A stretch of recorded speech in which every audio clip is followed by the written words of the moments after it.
Are presented by Freestyle Libre. What an unbelievable weekend. Delighted you're up early with us here. You can see the squad that we have put together. And we seem tired but exuberant. It is because the games were late and they were unbelievable. To Chicago we go. Frigid Soldier Field. We had the Rams. We had the Bears. We had the cold. We had the drama. Caleb Williams and the Bears. Matthew Stafford and the Rams. Pick it up in what was surprisingly a defensive struggle into the fourth quarter, tied at 10. And then the Rams with the first and goal. And Dan, it's Kyren Williams. How big was Kyren Williams yesterday? Every time that he touched the football, something good happened for this offense. A huge late game. Command in motion. Williams drifting, sprinting for space, in all kinds of trouble, put it up for grabs in the end zone. He got it for the touchdown. They've done it again.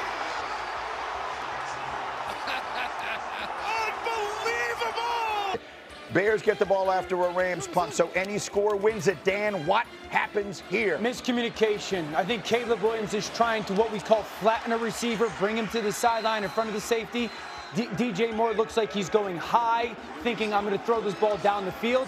It's a remarkable play by Cam Curl, who had an outstanding football game at big moments. We will fourth down, and that brings on Harrison Mevis from 42 yards away, and he kicks the Rams all the way to Seattle and kicks the miraculous Bears season into the things of memory. Sean McVay and company can exhale. Caleb Williams can only dream about what might have been and what might still to be someday. But this was Stafford and the Rams and their night. Stafford and McVay continue to do what they've done. They deliver in the clutch. Matthew Stafford, his 55th career game-winning drive in the fourth quarter or overtime, most in the NFL since he entered the league in 2009. Meanwhile, for McVay, his third walk-off playoff win, also the most in the league since he got there in 2017. Here was the coach after the game.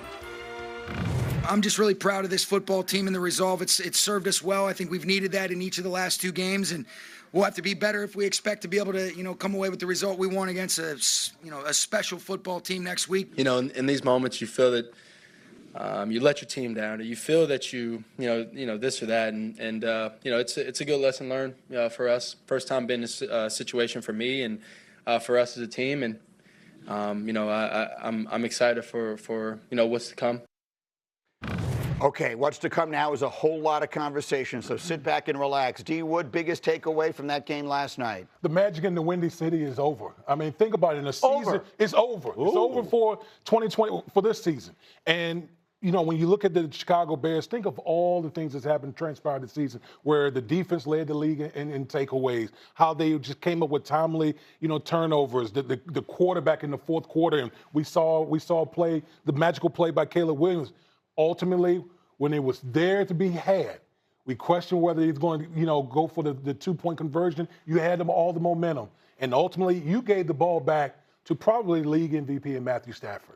Yeah, that was the miracles ran out at the very end. Yeah, but that's why you go for two. Yeah, you would have gone for the two in that 100%. And if I was a bet man, I thought everybody would have said Ben Johnson's going for two.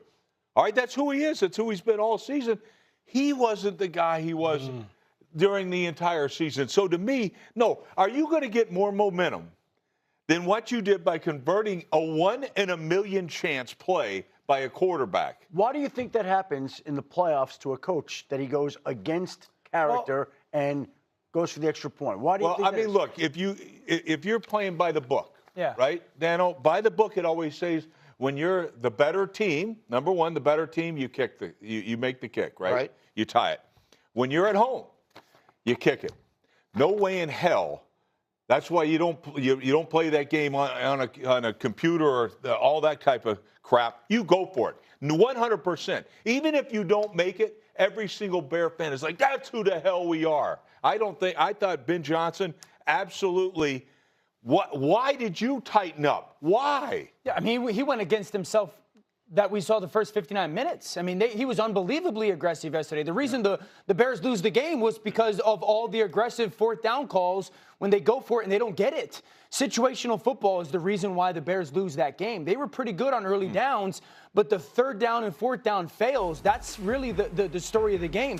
I don't disagree with being aggressive on them either. You're playing against an offense that, at least going into the game, is incredibly high-powered, but you got to credit the Rams for making those stops. So it was shocking to see the coach be so aggressive throughout the course of the game, and then on that biggest play after the Cole Kmet touchdown, not go for the 2. So that's one piece of this. Could have gone for the 2. I sort of see the other side of it, which is you have all that momentum, carry it into the overtime. The Rams seem to have gotten very tight there. One way or another, they could have gone for the 2. We'll never know what would have happened. Then they get the ball back in a situation where any score wins it, and they throw the interception. Let's go through that play. What happened? Miscommunication. Quarterback sees one thing, receiver sees a different thing at the same time. That's what we talk about, being on the same page.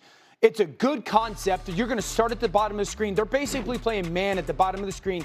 Caleb is going to start with his eyes there, but that crosser route, that's DJ Moore, okay? Now, DJ Moore is seeing that safety in the middle of the field. Rome Odunze is running the straight line. He's trying to lift that safety.